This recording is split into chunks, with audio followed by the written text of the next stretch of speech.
Welcome to our YouTube channel. Are you looking to enhance your TikTok experience by allowing suggested friends to message you? Look no further. In this video, we'll guide you through the step-by-step process of enabling messaging from suggested friends on TikTok. Let's dive in. Step 1.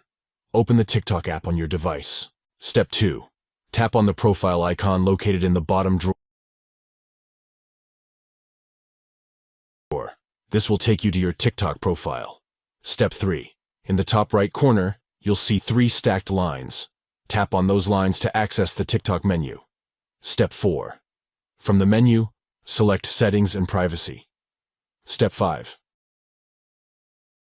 Within the Settings and Privacy section, tap on Privacy.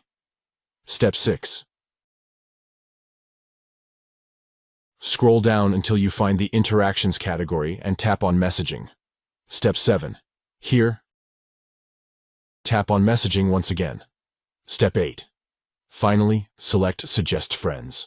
This will allow suggested friends to message you on TikTok. By following these simple steps, you'll open up the opportunity to receive messages from suggested friends, fostering new connections and interactions on TikTok.